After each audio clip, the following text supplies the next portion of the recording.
All right, lesson 3.3. Today we're going to be talking about the exact values of sine, cosine, and tangent functions when the radius, which would translate to a hypotenuse of a circle or triangle, is beyond the unit circle, meaning the radius is not 1 unit, or in the case of a triangle, the hypotenuse is not 1 unit. We're going to talk about those values, okay?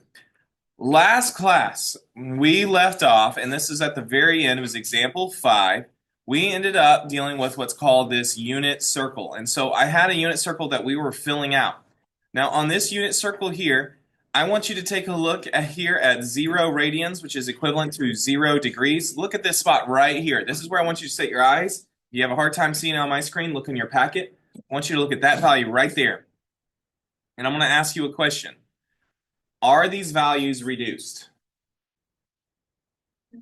No. On here, I have not reduced them because this is the easier way to memorize. You're going to have to memorize all these values, but I want you to see the pattern. And if you don't reduce, you can see the pattern because there's a clear pattern. However, once you reduce, all of a sudden the circular values don't look so circular. They don't look like a pattern. But when you look at a circle, obviously a circle has a very smooth pattern. It's very predictable where it's going. Therefore, the values should be predictable, and they are if you do not reduce. So let's look at this first value. What do you notice happens from 0 radians to pi over 6 radians on your point? What can you tell me happens to x?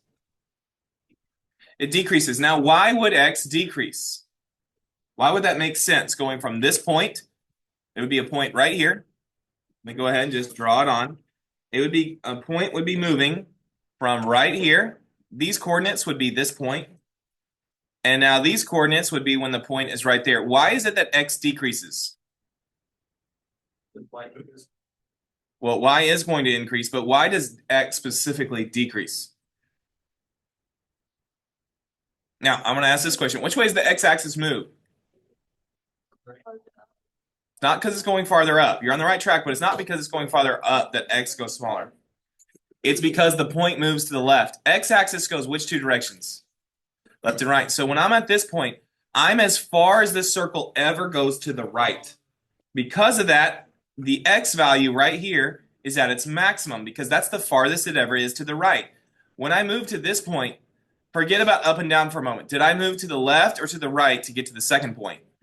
Left, and so x gets smaller.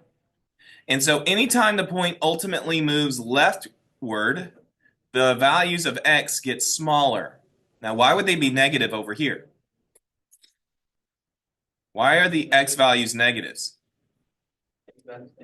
Yeah, why are they negative on this side?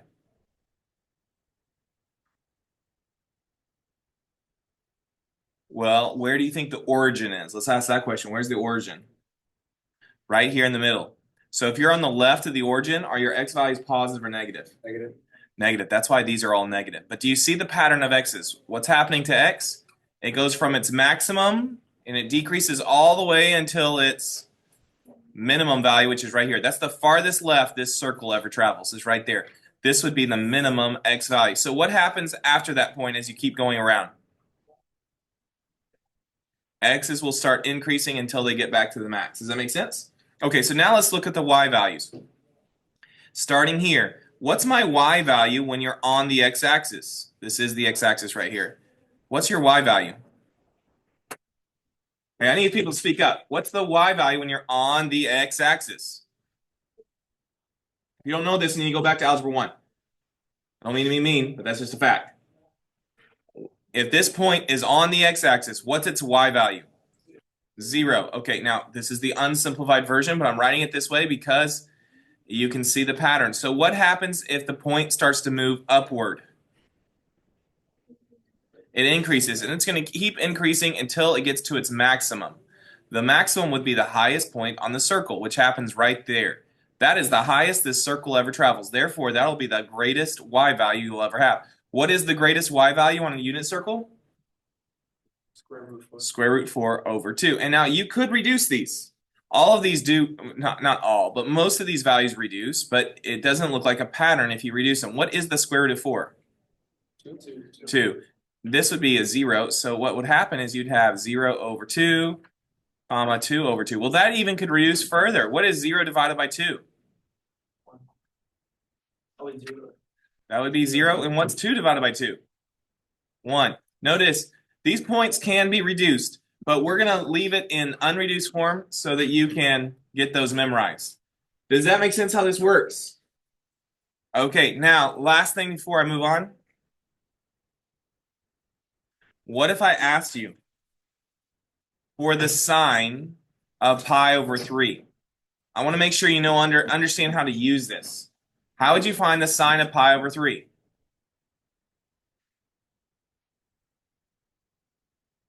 Start taking some guesses. What do you think you would do?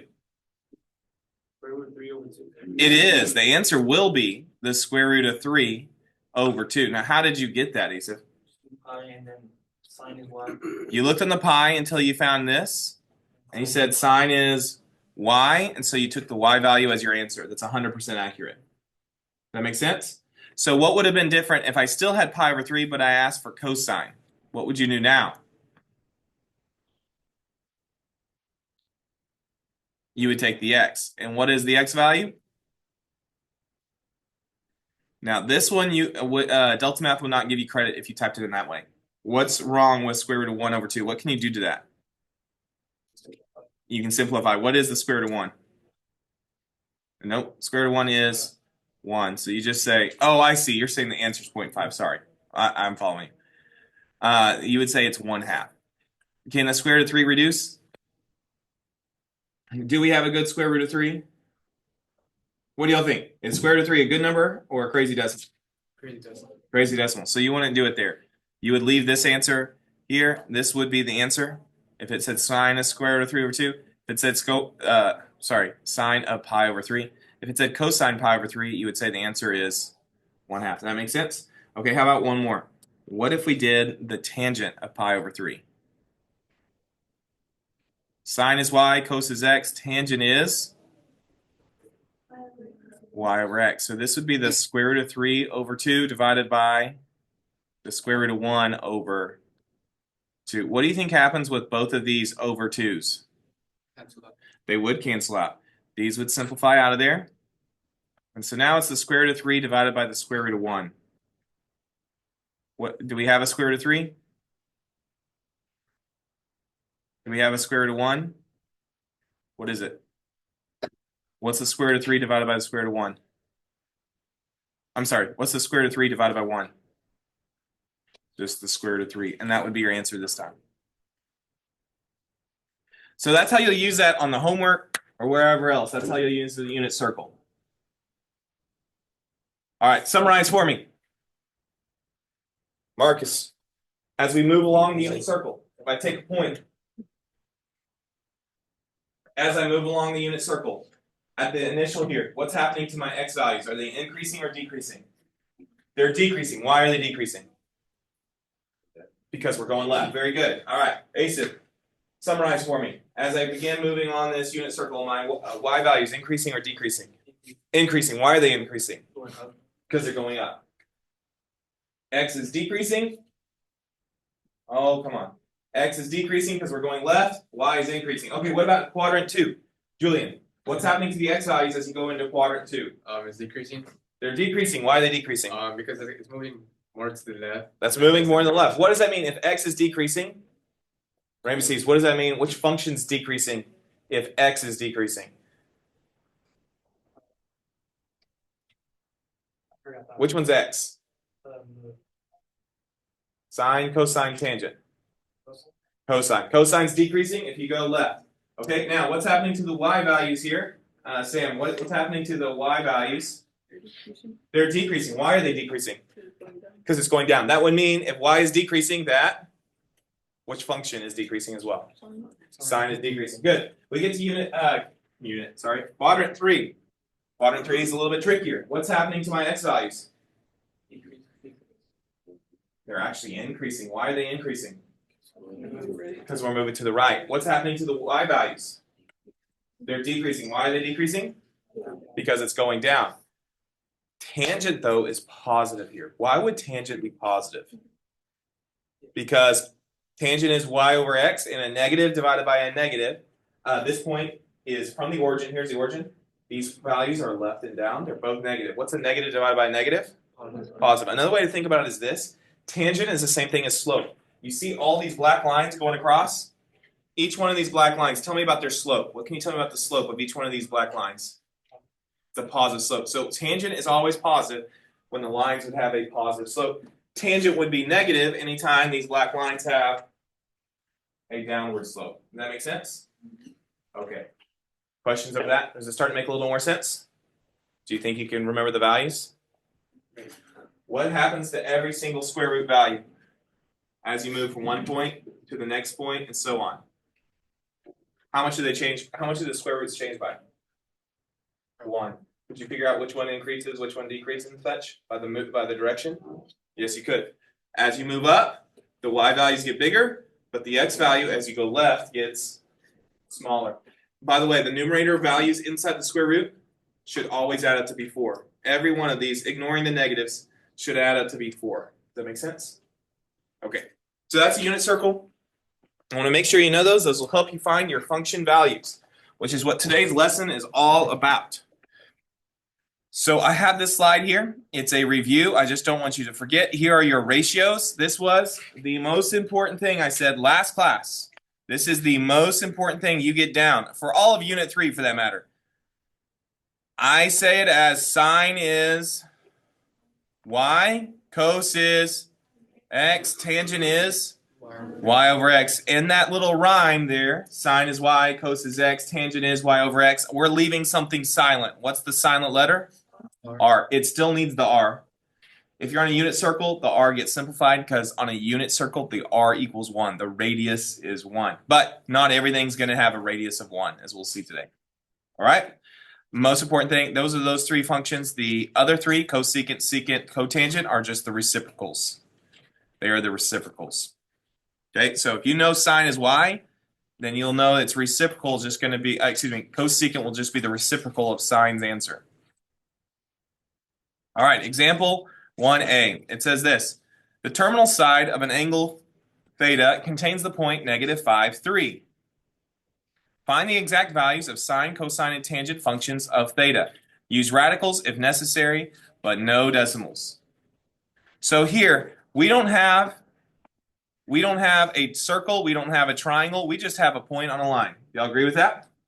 Okay, we could do one of 2 things. We could look at this as a circle, and since I have a tool, I'll go ahead and put a circle on there real fast. You could solve this as if it were a circle.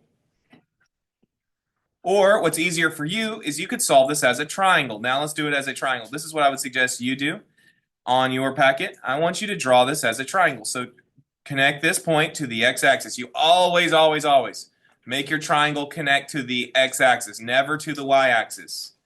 Mathematically, sine is y, cos is x, tangent is y over x will not work if you connect your triangle to the y-axis. You must connect it to the x-axis.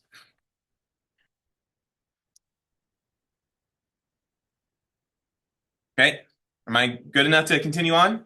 Let's label the values we know. What should we call this? There are 3 letters, X, Y, or R? X. What is our X value according to the point? -5. Put that down there. Okay, tell me about this side of the triangle. That is the Y value of 3. Good. So what does that make this one? R. Now, if you're doing a triangle in geometry, you wouldn't call R. R stands for radius. What letter would they call it instead? Maybe C, because a squared plus b squared equals c squared. A lot of people call it H. Why would they call it H? Hypotenuse. But I'm going to call it R just because it works like a triangle. Are you okay with that? If it makes more sense to you, put H for hypotenuse. Okay, how do we find this?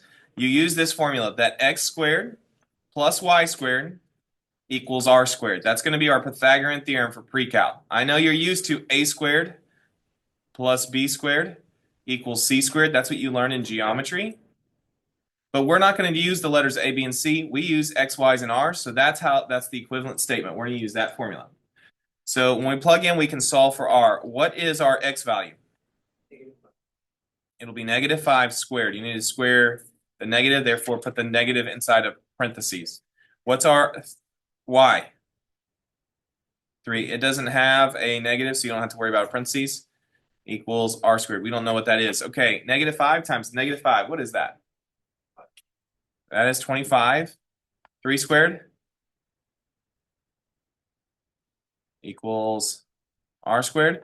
25 plus 9 is, so if 34 is r squared, this here, I didn't read this part, use radicals if necessary, but no decimals. So when we solve this, a radical means a square root. How do you get rid of a square? We're going to square root both sides. Now, on this unit, you got to be careful if they're going to be positive or negative. By rule, the radius is always a positive value. Radius is always positive. But sometimes when we do this, you're going to have to look by the direction to determine if x and y are negative. So in this case, we now know that r is the square root of 34. Can we reduce that? What are numbers that go into 34? I'm going to do an upside down division. What number do you know goes into 34? Can 2 go into 34? Yeah. 2 goes into 3 one time with the remainder of 1. Can 2 go into 14? Yes, 7. So 2 goes into 34 17 times. Can anything go into 17? No? To reduce a square root, you have to have the same factor at least twice. Do I have the same factor twice? No, can't reduce. That's your r value right there. So r is the square root of 17. Square root of 34, sorry. Square root of 34. Thank you for correcting me. R is the square root of 34. So what does that mean? That means the unreduced value of sine. Sine of theta would equal, sine is what letter? Y. Y. Sine is y. Now, is it only y? Y over r. What's our r? Square root of 34. Okay, I'm going to leave it like that for a second. Sine is y. Cos is x. What's our x value? Now, is it only x over r? Sine is y, cos is x. Tangent is y over x. What's our y? 3. What's our x? -5. Those would be the values. Now, if you've already tried Delta Math 3-2, you know that Delta Math will not give you credit for this because of the square roots in the denominator. How many of you all have already noticed that? You've already tried your 3-2 and you ran into this problem. Okay, Delta Math does not want you to have a square root in the denominator. Okay, whenever you have a square root in the denominator, it's a very simple very simple concept to do. It just looks weird. Here's what we're going to do. We're going to multiply the answer by 1. Now, what's going to happen when we multiply by 1? What happens when you multiply something by 1? It stays the same, but it's going to be a funny looking one. To get rid of a square root in the denominator, here's what you're going to do. You're going to multiply the fraction by another fraction, and that fraction you're going to multiply by is that square root, top and bottom. So ultimately, it's going to look really weird. Like, wait, why are we doing this? It looks really strange. But what I'm actually doing is I'm multiplying the answer by 1. If you multiply by 1, technically, it does not change the problem. But I'm not actually going to cancel these out to make it 1. Let's just make sure everybody is on board here. What is the square root of 34 divided by the square root of 34? It's 1. But what I'm going to do here is I'm not going to divide that. I'm going to multiply across. With square roots, you don't multiply a number outside with something inside. So it's going to stay as 3 square roots of 34. But on the denominator, does anybody know what the square root of 34 times the square root of 34 is? It's 34. That would be your answer for sine right there. That's your answer for sine. So let's do cosine now. When you look at cosine, do I have a square root in the denominator? Yes. Will Delta Math give you credit if you leave a square root in the denominator?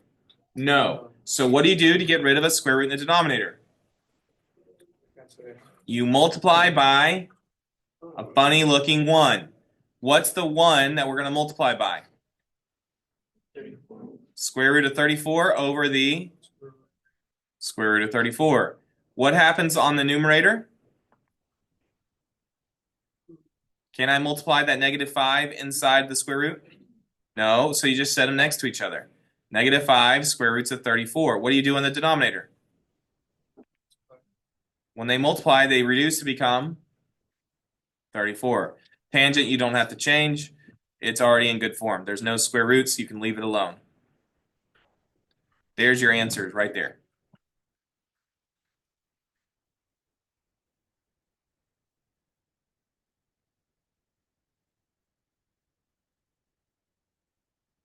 Okay, so that's how we solve for trigonometry using values. Specifically, they're not on the unit circle. They're not on that unit circle. All right, let's try this again. It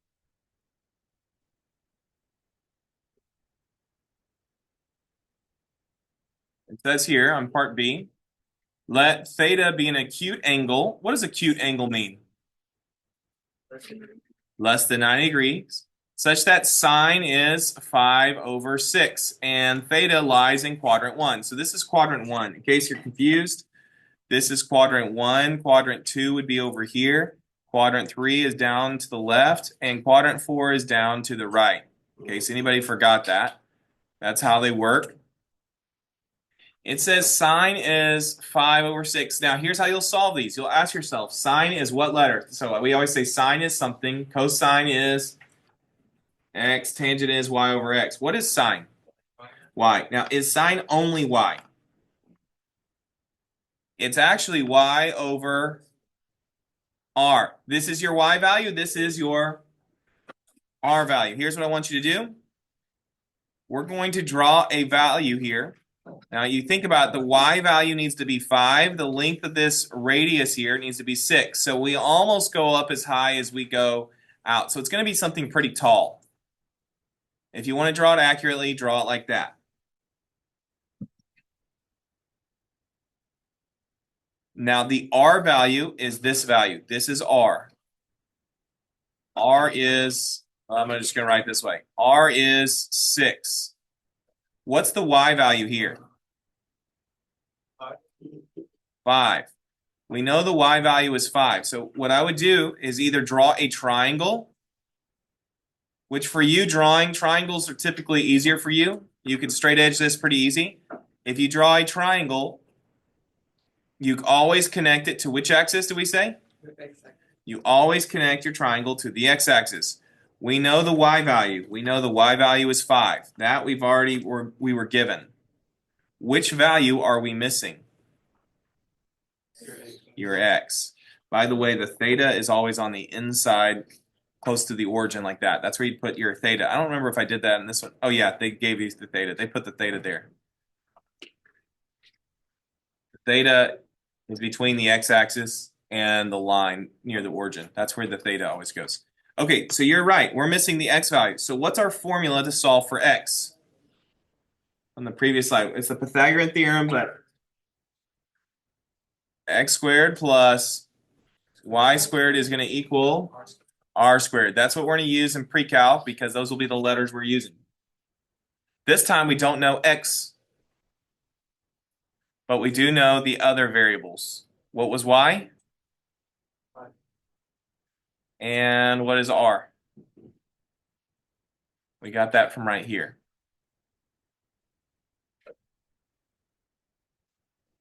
So as I go to simplify here, we have x squared plus, what's 5 squared?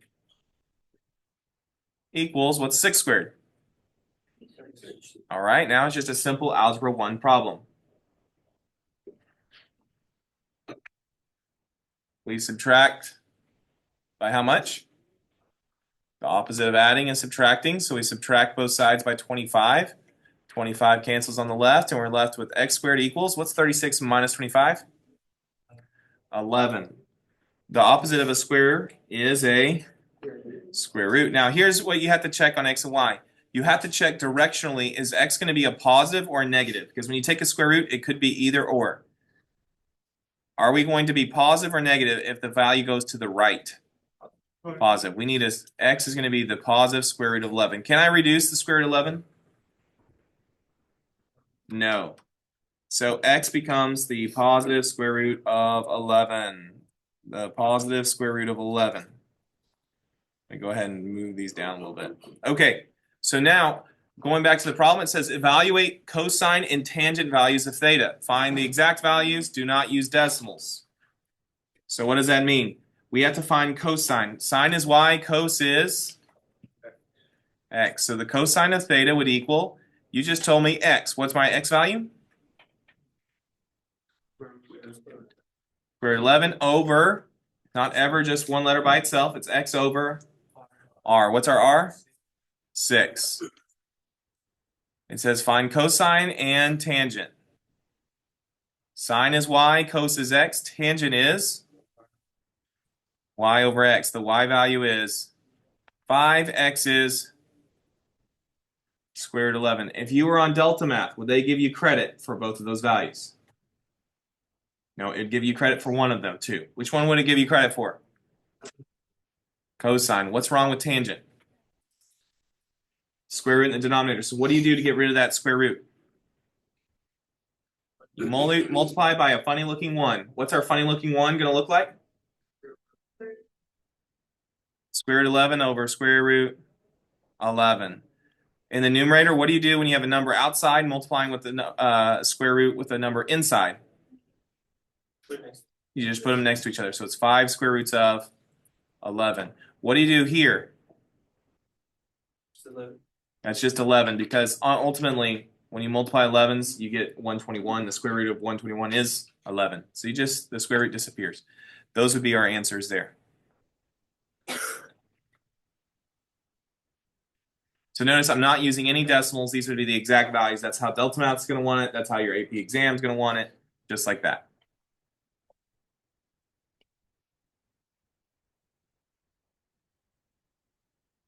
Am I going too fast if I go on?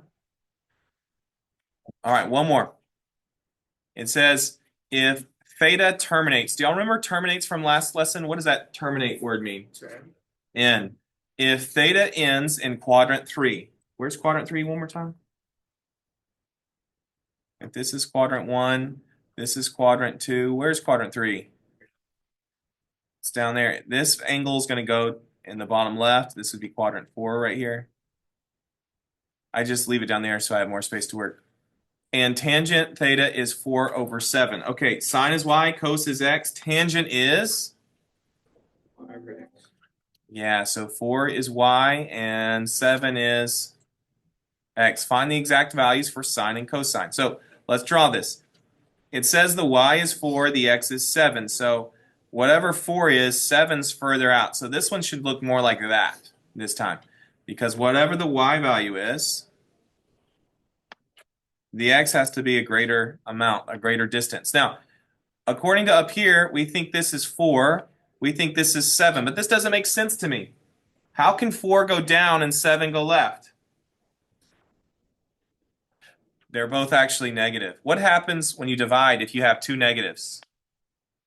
They turn positive, but these are actually both negatives. Now, how do I know that? Because it's in quadrant 3. In quadrant 3, x is negative and y is negative because you're down and to the left. Does that make sense? Okay, let's draw our triangle. Again, if you want to use circles, you can. If you would prefer to use circles, by all means, knock yourself out. What? I'm sorry, I don't know what's going on here. Let's see if it'll let me move. There it goes. So here's our triangle. This would be my right angle. This would be my theta. Technically, theta goes all the way from here. Technically, theta goes all the way around like that. But you always put your angle between the line and the x-axis. So that's why it goes there. It doesn't go in this corner. It goes right there. That would be the standard position. Okay, help me out. What does this value represent right there? X, y, or r? Y. And what is our y value? -4. What is this value represented by? X, which is, okay, so what is this value? R, which you could call it H for hypotenuse if you prefer, but I'm just going to stay with the letter R. Do we know what R is? No. How do we solve for it?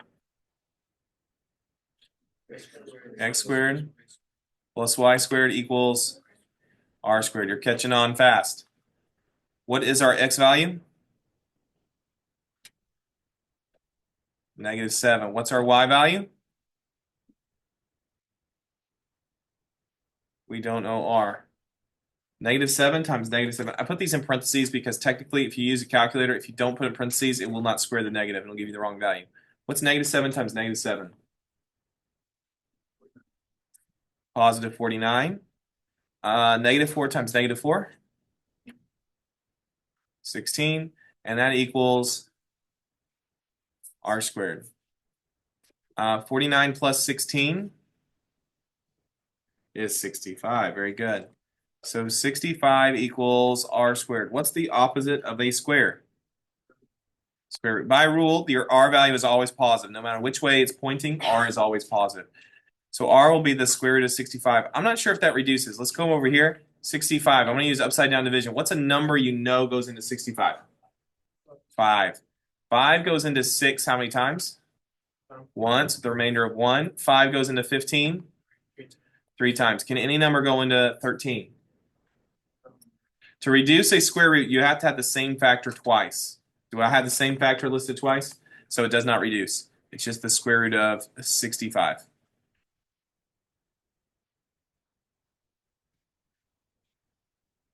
Okay, any questions so far with what we've done? This problem says find the exact values for sine and cosine. So let's do that. What is sine? Sine is what ratio? Sine is y over r. What's our y? -4. What's our r? Okay, we'll come back to that in a moment. But for now, let's go to cosine. Sine is y. Cos is x. What's our x value? What's our r value? Square root. Okay, if we were to enter these into delta math, would we get credit for one, both, or none? None. Why not? Square roots in the denominator. How do you get rid of those square roots in the denominator? Multiply by a funny looking one. What should the funny looking one look like? Perfect. Now you're not actually changing the answer because we're multiplying by 1. That doesn't change the answer, but it does change its appearance. So it becomes -4 square root 65 over 65. And here, whoops, guess I got to show my work here. Square root of 65 divided by the square root of 65.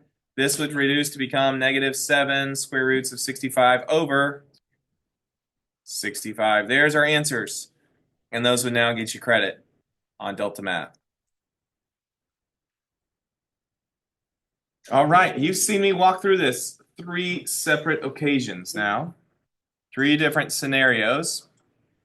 I think it's time for you to practice.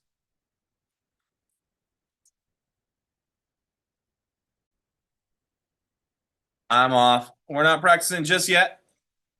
Let's review something. This was called special right triangles. In geometry, you learned about a certain relationship. They called these 30, 60, 90. What were they talking about when they said 30, 60, 90?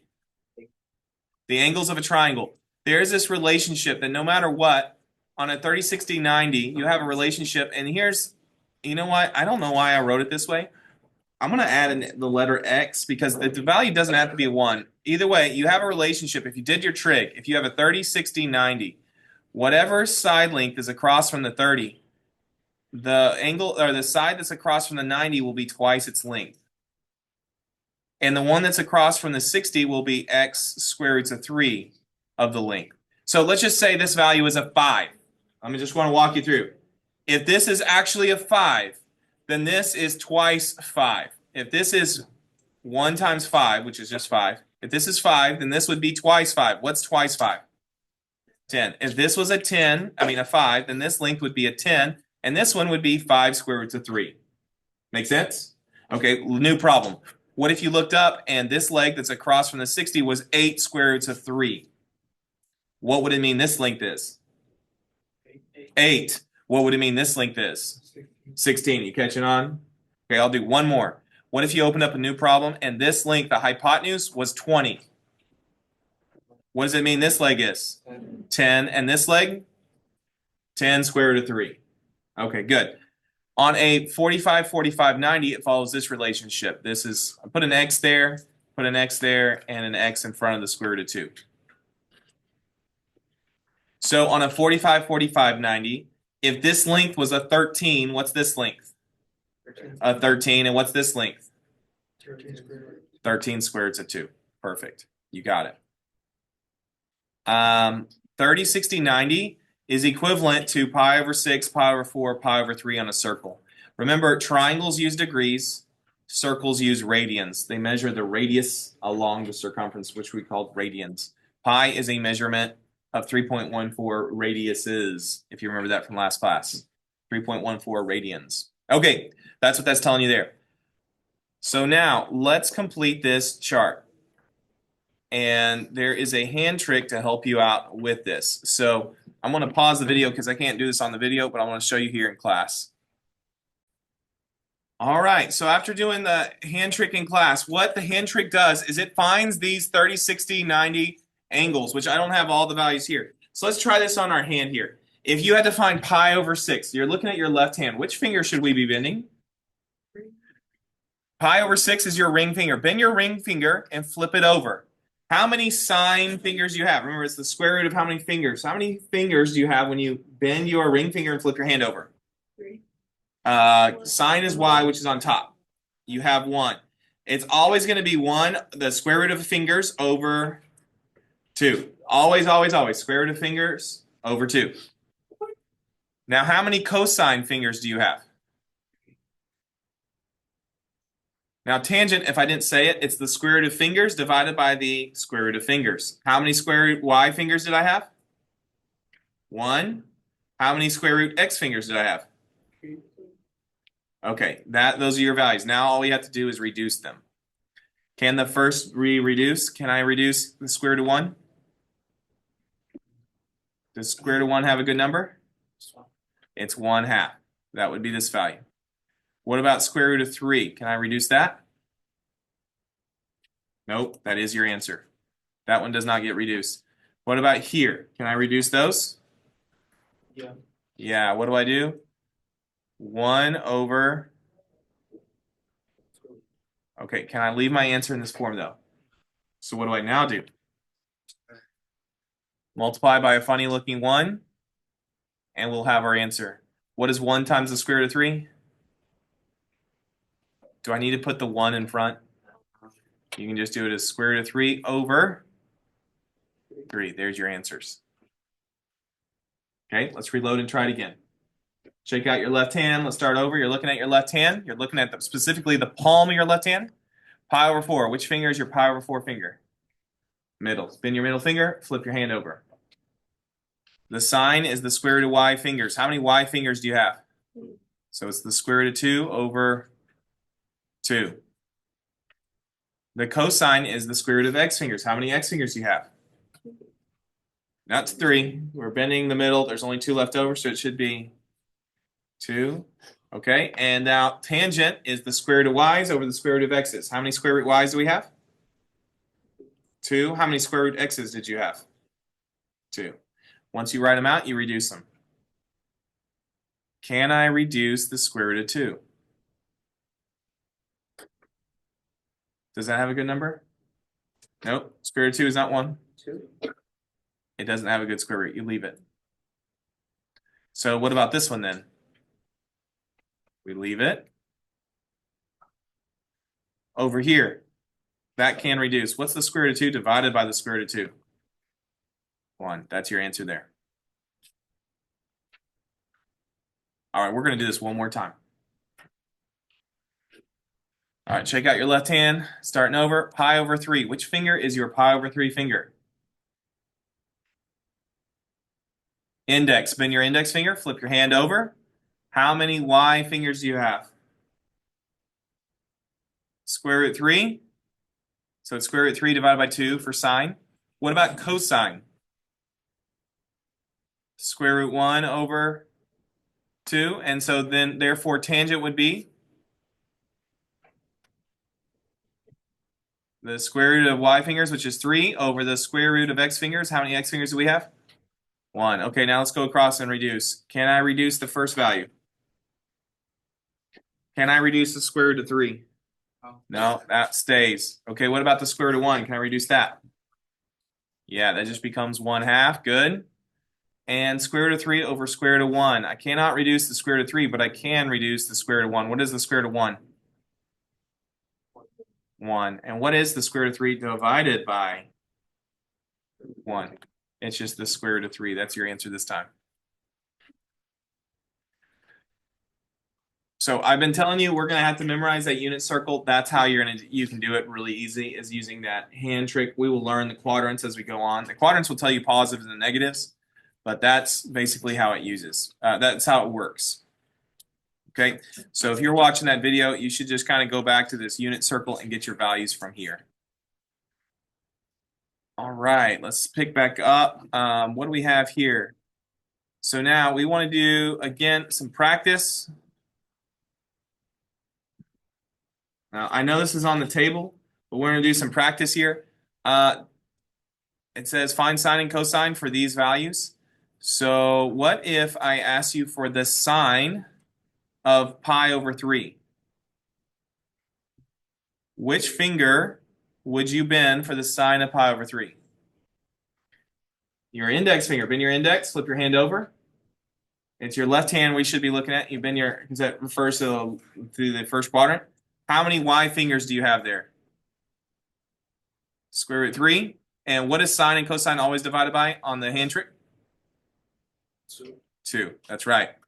There we go. That's sine. Okay, and we're also supposed to find the cosine of pi over 3. How many cosine fingers do you have? 1. Once you have them written down, I reduce at the end. Do either of these values reduce? 1 square root of 1 over 2 becomes 1/2. Perfect. All right, let's go to pi over 2. Pi over 2. Shake out your left hand, start over. Which finger would you bend for the pi over 2? Bend your thumb. Flip your hand. How many y fingers? Remember, it goes in order. So sine is y. Sine goes first. It's the upper fingers. How many upper fingers do you have? 4. So sine of pi over 2 would be the square root of 4 over 2. And now let's do the cosine of pi over 2. I like to reduce at the end. I think it's just quicker to write them all down. How many cosine fingers do you have there? How many fingers do you have below your bend? 0. So it's the square root of 0 over 2. Okay, let's talk about reducing. Can I reduce this? What's the square root of 4? So it becomes 2 over 2. You can actually reduce that. It becomes a 1. Okay, next one.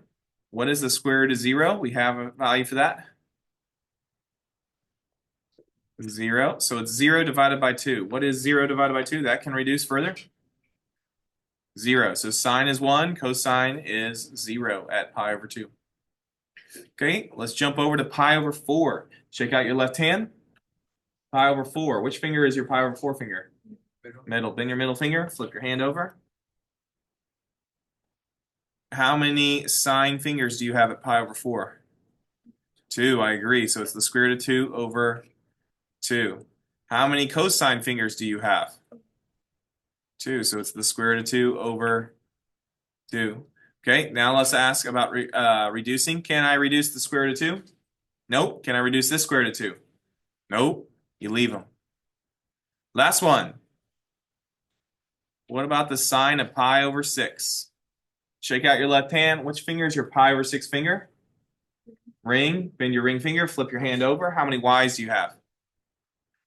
1. So it's the square root of 1 over 2. And finally, how many cosine fingers do you have there? 3. So it's the square root of 3 over 2. Can I reduce either of these values? The sine value. What is the square root of 1? 1/2. Cosine does not reduce. So that's how you use your hand trick. That's how you'll have these values memorized. It looks like a lot of you are already catching on how that works. Now we've done quite a few. We're going to first try number 4. Once you get an answer to number 4, go on to number 6. I'm going to leave this slide here so you don't forget. We're going to go to number 4 first, and then try number 6 once you get an answer there. All right, example 3. It says, given an angle measure of theta equals 4 pi over 3. Okay, tell me about this. Is this Is 4 pi over 3 going to be in the first quadrant? Is it going to be in the second quadrant, third quadrant, or fourth quadrant? Well, looking at the point, it's got to be in the which quadrant? Third. Now, why is it in the third, though? It's a little bit bigger than 1 whole pi. That's why this is in the third quadrant. Just to make sure everybody's aware of that, that's how it works. This is a little bit bigger than 1 whole pi, and therefore it's in the third quadrant. Okay. It says given an angle 4 pi over 3 in standard position, that means beginning from the positive x-axis, and a circle with a radius of 5. All right, they just told us our radius is 5. Let's add that to the circle. What's the radius? This piece? But radius is 5. Centered at the origin, find the coordinates for the point x, y of the angle where the terminal ray intersects the circle. Now we have to find the x and y. One thing I would suggest that I think makes this easier is let's draw a triangle here. From this point, how do I draw a triangle? Do I connect it to the y-axis or to the x-axis? Always connect it to the x-axis like this. To find the values, you don't have to do some crazy trick. You just do your hand trick. The angle is 4 pi over 3. What you ask yourself is which finger is my pi/3 finger? Because all the values will be the same. So pi/3 finger is which one? Your index. Bend your index. Flip your hand over. What are you getting for your on this value? What are you getting for your y? 3 fingers. Now, if we're going down, should it be positive or negative? Negative. Okay, it's going to be, I'm going to leave a little space. No, I'll do it first. Negative square root 3 over 2 for the hand trick. Now, what about the x? What's left over for x? 1 finger. Are we positive or negative? Negative. Negative. Negative square root 1 over 2. Is everybody on board with that? Okay. The one thing that's different here, though, is that your r is 5. Your hand trick is based off of r being 1. The hand trick specifically is if r is 1. Is r 1 on this problem? No. How big is our r?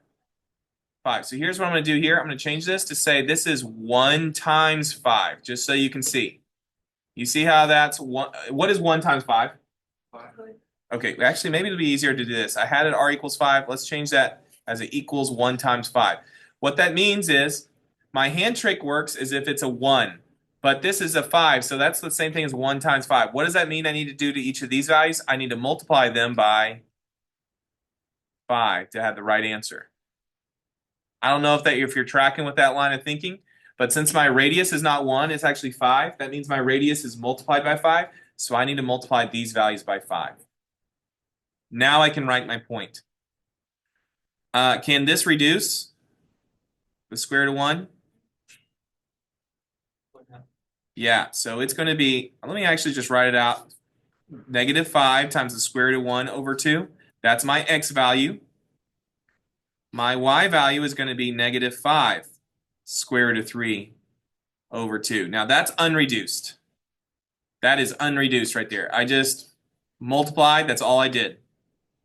Now let's reduce. Which square root can I reduce? Both square roots? Just the x or just the y? Just the x. What is the square root of 1? 1. What is negative 5 times 1? Negative 5. So that's going to be negative 5 halves, comma. I can't do anything with this one, so it's negative 5 square root 3 over 2. There's your answer. That's how it's going to look.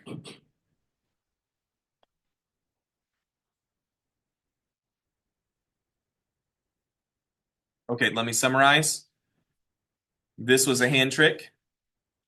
We used the hand trick to get the square roots. Why did I multiply by 5? Because this radius wasn't 1. The radius was actually 5. Hand trick is based off a radius being 1. So if your radius is different, you just multiply by whatever the radius is. That's all you have to do. Okay. Now, let's try number 2 first, and then number 1.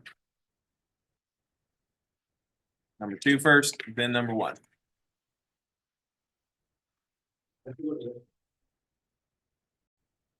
Example 4, it says if theta terminates in quadrant 2, what does terminate mean? Ends in quadrant 2, and cosine is negative 1/3. Find the value of sine. Okay, so let's start with this. What is cosine's ratio? Sine is y, cos is x. Specifically, it's x divided by r. So what have we learned here? If it says cosine is negative 1/3, that means the x is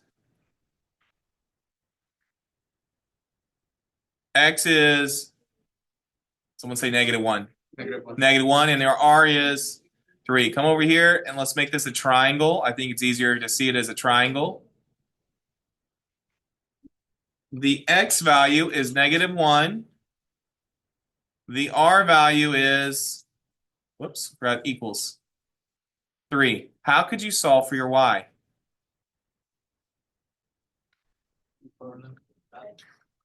X squared plus y squared equals r squared. Okay, what is our x again?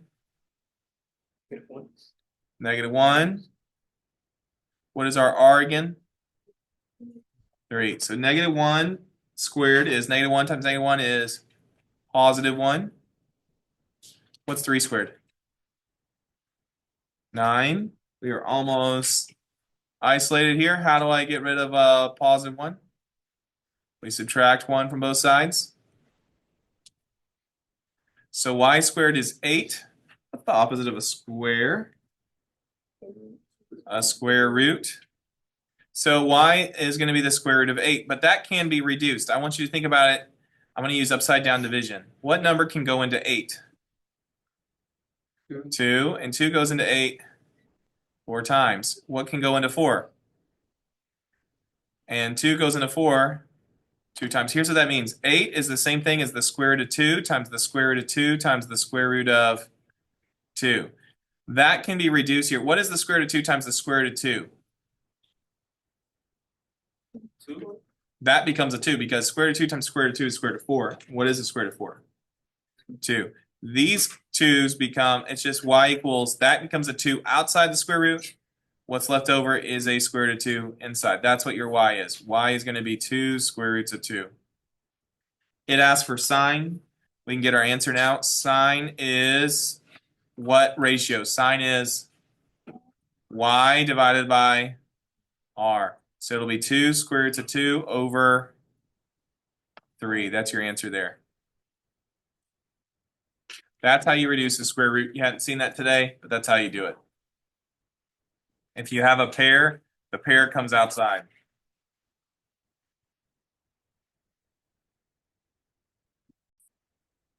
All right, example 4b.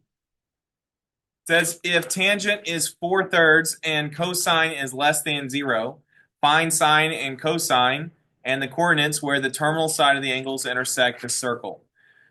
Okay, first off, it says tangent is 4/3. Well, sine is y, cos is x. Tangent is y over x. We have a y of 4, a x of 3. Now, I would say, hey, let's go up 4, let's go right 3, but this actually tells me something different. This says cosine is less than 0. That means cosine, the r, cosine is what ratio? X over r has to be less than 0. R, though, by rule, is always positive. Always, always, always positive. But even if you weren't sure, just look at the algebra. What's the opposite of division? Multiplication. If I multiply both sides by r, I get that x is less than, what's 0 times r? X has to be less than 0. Translate that. If x is less than 0, that means x is a negative. This is truthfully a negative 3. Well, wait a minute. How could x be negative 3 if tangent is 4/3? Tangent also has to be negative 4. The y has to be negative 4. So we're going down 4, left 3. I'm going to say down 4 is like here. We'll say that's negative 4. And then left 3 will be somewhere in here. Maybe I did not go far enough. I don't know. I'll just put -3 there. And so my point needs to be, let's call it somewhere in that range. Here's the terminal side. This is now the terminal side. Now, do we have to do this as a circle? No. How could you solve it if you wanted to? Right. Triangle connecting to the x-axis. We know our x value is -3. We know the y value is -4. What we do not know is the r value. Oh, we can get the coordinates. It says find the coordinates. Earlier today, they called it point P. If I called this point P, the x coordinate would be -3, and the y value is -4. That's my coordinates there. But let's find r so we can find sine and cosine. What's our formula? X squared plus y squared equals r. Good. X was -3. Y is -4. What is -3 squared? Not -9. -3 times -3 becomes +9. 16. So 9 plus 16 is 25. 25 is equal to r squared. What's the opposite of a square? We square root. R by rule is always positive. So r is going to be, do y'all know what the square root of 25 is? 5. R is 5. Now that we know that, we can get our answer. Sine is, by definition, sine is y over r. What's our y? -4. What's our r? 5. Okay, it says find sine and cosine. What's our cosine? X over r. So -3 divided by 5. Those answers are good. There's no square roots in the denominator. They don't reduce. That's it. There's the sine and cosine. This is my point right there. That's everything they asked for on example 4B.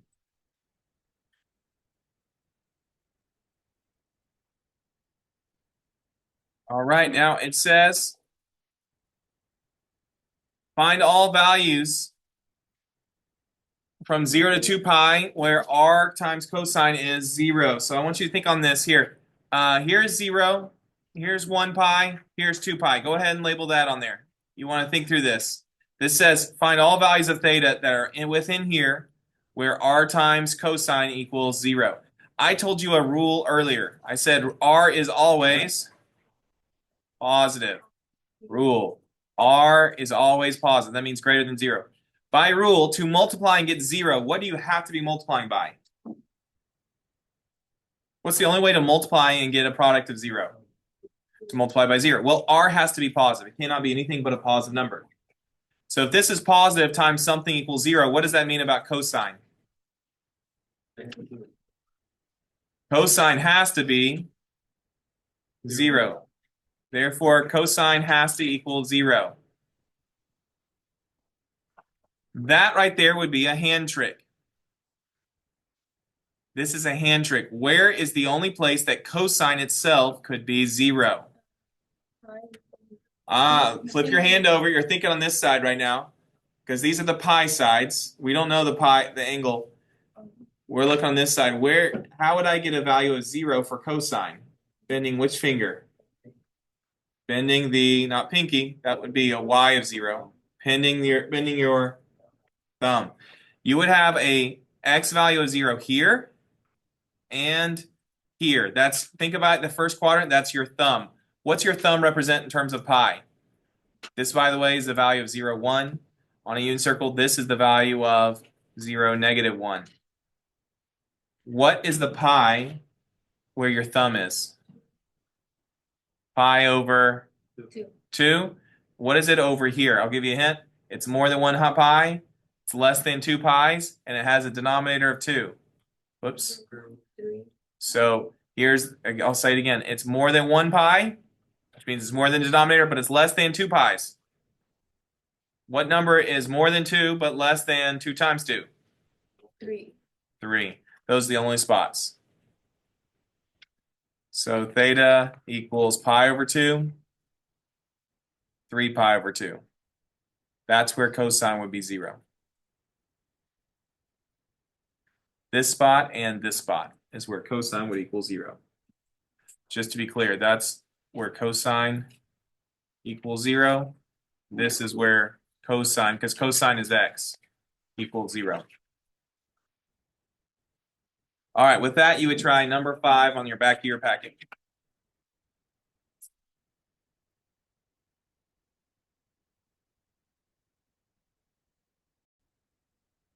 Example 5 says a machine shop needs to drill through a steel plate at point P.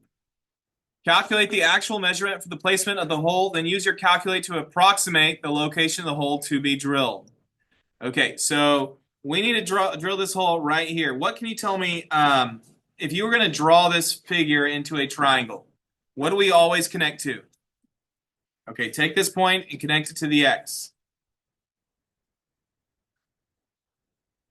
What does 14 then represent? The radius. What does this side represent? The x. What's this side represent? The y.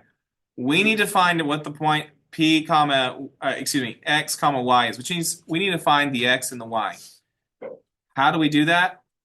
We use which trig functions will help me find x if I have an r? Which trig function uses x and r? Cosine. If you do the cosine of the angle, what's our angle? 25 degrees. Cosine of 25 degrees will equal x divided by the r. What's the r? 14. Now, we could reload and say, what if I'm looking for the y? Which trig function uses y and r? Sine. We could also find that sine of 25 degrees will find the y value divided by 14. There's only one step of algebra to do on each function or each equation to get an answer. What's the only algebra step I'll have to do here? You multiply by that radius of 14. So what we'll do in the calculator is we'll type in 14 cosine of 25 degrees, and we'll see what that value is. And then over here, we'll multiply by 14, and we'll get our y value. Our y value will be 14 times the sine of 25 degrees, and we will round to the nearest thousandths. So calculator, open up new document, you do 14. This button says trig on the left side. That's where you're going to press trig. You'll see the cosine. What you need to make sure is you're on the right mode. I'm in radian mode. I hope you stay in radian mode and you just type in the degree symbol when necessary. The degree symbol is in with pi. You press the pi button, you'll see degree symbol, and that'll give you your answer. I'll do it again. You do 14, trig button. That's where all the trig functions are. Hit sine, 25. The degree button is located with pi. When you do that, you'll get your value. How many decimals do we need? 3. So that's how you'll get your answer. All right, so to 3 decimal places here, it looks like the x value will be 12.688, and the y value will be approximately 5.916, or you could say 9167. I'll go ahead and round and make it more accurate, but you don't necessarily need to do that. So the location P would have an x value 12.688 and a y value coming in at 5.917.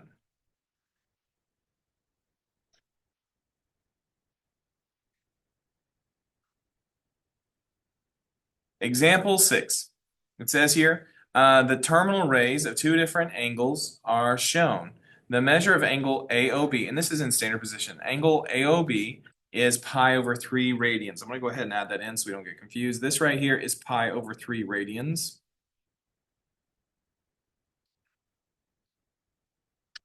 And the measure of angle AOC is 2 pi over 3 radians. So this angle is 2 pi over 3 radians. The radius of the circle is 10 units. So you could look at this. I'll do it over here because I have a little bit more room. This is a radius of 10. It says, what is the distance between points B and C? So what we're looking for is the distance from here to here. And a way of doing this, one of the ways, if I'm looking for this distance from here to here, just to make sure everybody's clear, we're looking for that distance. You can see it looks like an equilateral triangle. I know this is 10. I know this is 10. What we could also do here is I could find this x value by, if I look at this like a triangle. You could do either side. I'm going to make a triangle here. I'll do the left side. It's a little bit easier, not quite so much stuff going on. If I looked at this triangle here, and we know that this r value here is 10, what I could do is I'm going to use 2 pi over 3. So for a hand trick, you're 2 pi over 3, you're bending your index finger, you're flipping your hand over. For x, I'm getting square root of, it would be negative because it's left, 1 over 2. Now remember, a radius is 10, so ultimately it's going to get multiplied by 10. And then for y, I'm getting the square root of 3 over 2. And again, this would get multiplied by 10. Now, all we care about is the x, because if I find this x, I've also found this x. These are one and the same values because they're both pi over 3 fingers. So when I reduce this, the square root of 1 is 1, and so this is negative 1/2 times 10, which is just negative 5. That's my x value here. So if this is 5 units to the left, this is 5 units, then this would also be 5 units. Therefore, the distance between the two would be 10 units. CB, the line segment, CB, is equal to 10 units. And so we got that. You could use hand trick the whole way around. So you're saying this is x is negative 5 here, y, I didn't even simplify this y, but this would be 5 square roots of 3 units is the y. But this x value was negative 5. If this is negative 5, that means 5 left. This is 5 right. When you add those together, that's where you get 10. All right, with that, you can try D-well number 3 on the back of the packet.